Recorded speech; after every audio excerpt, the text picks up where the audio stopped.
Hey VC, it's Jonathan, the Cheap and Cheerful Record Collector. Haven't done a video for quite some time now. My wife and I took a trip to Japan, which was a trip of a lifetime. It was unbelievable. We hit it just at cherry blossom season, so it was just amazing, just unbelievable. A great time. Didn't have any time to go for record shopping in Tokyo. I didn't want to carry the records around with me for the entire trip of 12 days. So I waited until the last day of our trip, and we were in Kyoto and decided to do some record shopping then. First thing I did is I tried to find Tower Records, and turns out they're on the ninth floor of a office building, which took me forever to find. I finally got there, and they only, I know Japanese at all, and they're totally broken English, explained to them that I was looking for vinyl records, and they directed me over to this area. They maybe had 3 or 4 like milk crate size areas of records, and mostly J-pop and stuff I really wasn't interested in. So when I talked to the girl at this counter and explained I was looking for this particular store, and hold on, and she said, "Oh, you mean Jet Set?" And I said, "Yeah, Jet Set Records, that's what I want." She goes, "Ah." So she told me how to get the Jet Set Records. So that was also on the 6th floor of another office building nearby in downtown Kyoto. So I finally got upstairs there, and great, great store. Thousands of records, all used vinyl. A huge selection of dub and trance and stuff like that, which I'm not really super interested in. Electronica. They did have a nice selection of jazz. So that was really cool. What I really liked about the store also is that all their records were all graded. So on every record, sitting across the top of the record, was a little tag like this, which says what their title is and what the grade is over here. Excellent. Yen, 1,598 yen.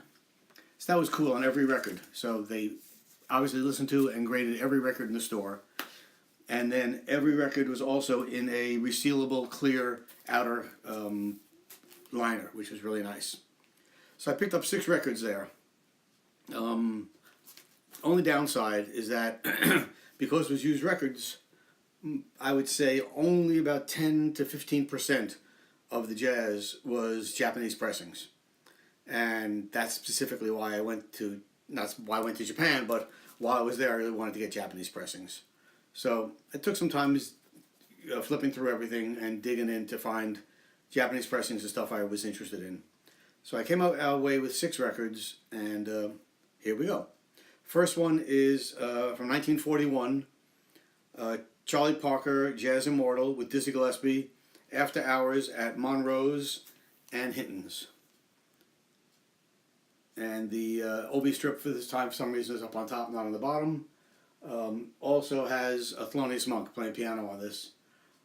Again, they say the recording is not a great recording. It's not great, but it's not bad at all. And it's a nice pressing, a great great album. Really love this one.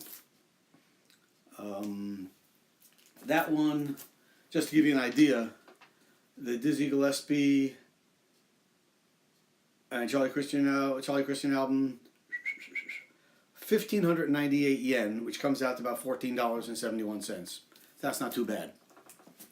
Next one I got, this was just a fly. I really like blues.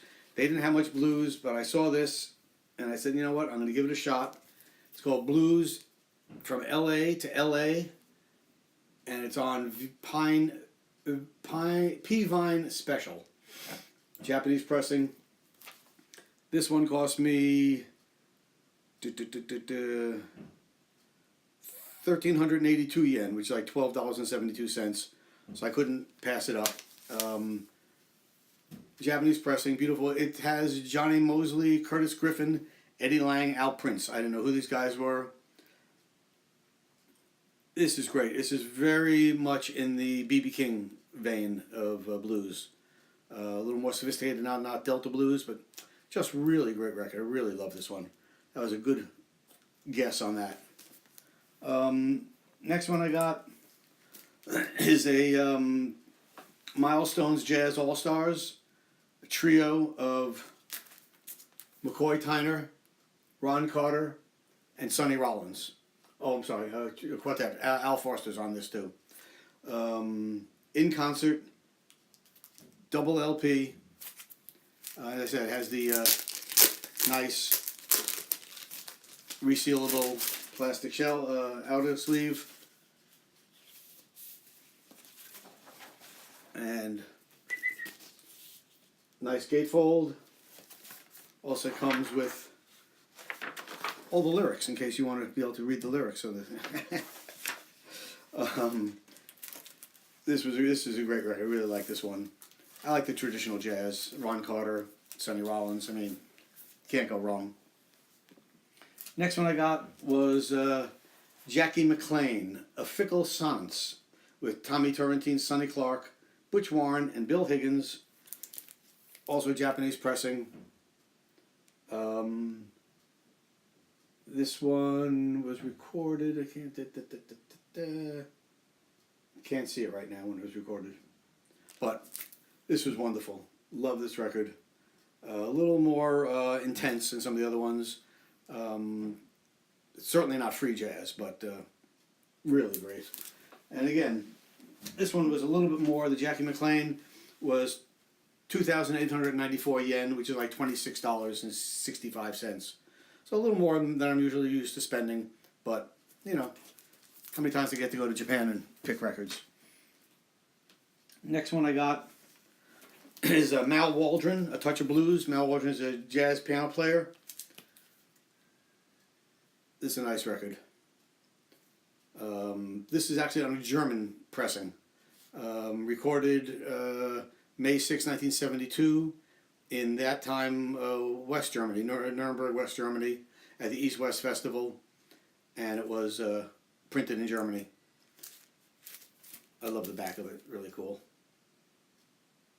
So it's got Mal Waldron on piano, Jimmy Wood on bass, and Alan Blairman on drums. Great bit. And my last album, I picked up another jazz album when I've wanted for a while, one I just absolutely love, is Sonny Rollins' Freedom Suite, with Oscar Pettiford, Max Roach, recorded in New York, 1958, February 27th and March 7th. What's nice about this is that it came with a CD, matching a CD of it, and this is also, it doesn't say, it just says 180 gram by Doxy, manufactured in Europe. So I don't know if it was pressed in France or Germany. I don't really know, but a classic album, and it's just fantastic. The sound is just pristine. I mean, they said it was excellent. I think it's as mint as you can get. It was pristine. That one cost me 2,250 yen, which is like $20.70. So all told, I got 6 records. I spent less than $100. So I can't complain about that. And if you're ever there, Jet Set Records, I couldn't talk to the guys because they didn't speak any English at all. But on my way out, I looked at them and I said, Jet Set Records, #1. Great place. Really loved it. They use the, just show you again, they use the logo for the old Pan Am World Airways, which is very cool. And next up, I have Record Store Day. So I'm watching and reading a lot of slack about Record Store. Everyone's complaining, I gotta wait in line, and some guy buys all the records and he puts them on eBay and it's a big ripoff, and who gives a shit, blah, blah, blah. You know what? You don't want to buy it, don't buy it. You don't want to get ripped off on eBay, don't buy them that way. If you can't get it at the record store, you'll live without it. It's not the end of the world. Buy things you want to buy, enjoy what you get, and stop complaining. That's all I gotta say. I went there. I'm over in Maine, and the guys who actually started are from here, Bull Moose Records.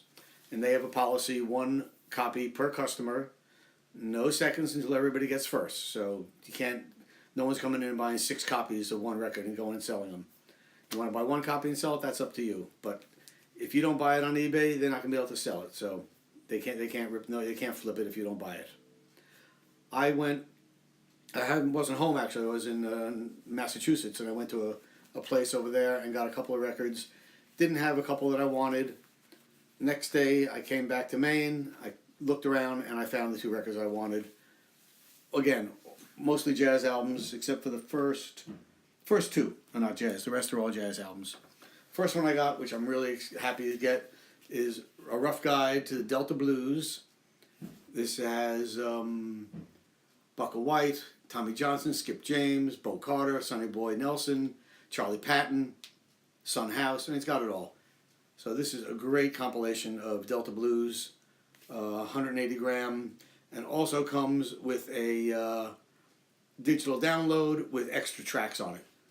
So this has 14 tracks, and I think the digital download I just did actually has 26 tracks. So that's sort of cool. And love the blues, so that's a good addition to my collection. Next one I got was R.L. Burnside, Long Distance Call, Europe, 1982. Again, this is a Record Store Day release. And what I love about this one, I know it's silly, but I like it. I think it's cool. That smoke color record. See right through there? That's very sweet. Love that.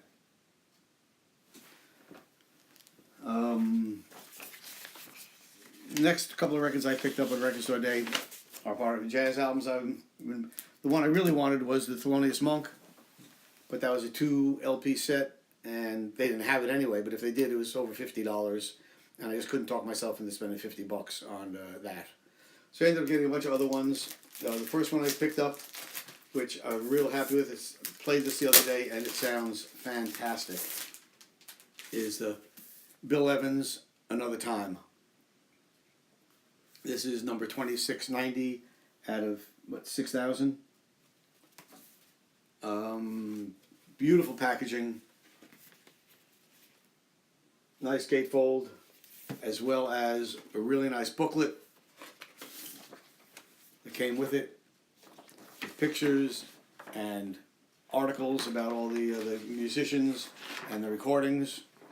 This was recorded in the Netherlands in 1968. Bill Evans, Eddie Gomez, and Jack DeJohnette on drums. It's beautiful. They did a great freaking job on this. I love it. Just black vinyl, and a great. If you know Bill Evans, just wonderful. Next one I got, also a jazz album, which I didn't know I was going to get until I saw it, and I said, what the hell, I love it. Wynton Kelly Trio with Wes Montgomery, Smoking in Seattle, live at the Penthouse. Same folks that put out the Bill Evans album. Really nice gatefold. This has Wes Montgomery, Wynton Kelly, Ron McClure, and Jimmy Cobb on drums. This was recorded in Seattle.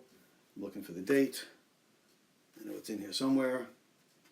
Blah, blah, blah, blah, blah. Anyway, this also comes with the really nice booklet, just like the other one. Wes Montgomery, with articles about the recording. And Wynton Kelly on the back. So that was really nice presentation. Really nice book. Again, on black vinyl. Nothing special, but 180 gram. Sounds beautiful. This is number 653 out of 5,000, for whatever that's worth. But I love it. Sounds great. And then the two I didn't get on my first day, I went looking and found them on my second day. So Record Store Day Part 2, Dexter Gordon, Walking the Blues. This is on white vinyl, Black Lion Records. This was recorded in 1967 at the Jazz House in Copenhagen on a clear vinyl. Sounds great. I mean, I don't know what people complain about Record Store Day. I just love the stuff. I don't do it often. I don't spend more than $5 normally, but once or twice a year, I say, what the hell, I'll go for it. This is, he has some musicians on here I don't really know, because I think it was recorded in Copenhagen. I think they're local musicians. But here's one song on the second side is just one song, Love for Sale, 15 minutes. It's a Cole Porter song. He has Blues Walk, which is 11 minutes, and I guess I'll have to Hang My Tears Out to Dry, which is a semi-con song, 6 minutes. So only 3 songs in the album, but fantastic, man. Great, great, great. And the last one I bought, which I haven't even listened to yet, the only one I haven't listened to yet, is the Art Pepper Quartet from 1956 recording. It's a number 787 out of 1500. With Russ Freeman, Ben Tucker, and Gary Fromer on drums. I haven't even opened it yet, so I'm still waiting to dig into that. So that's my Japan and Record Store Day rant. Hope you enjoyed it. Get out there and keep digging. And until next time, peace.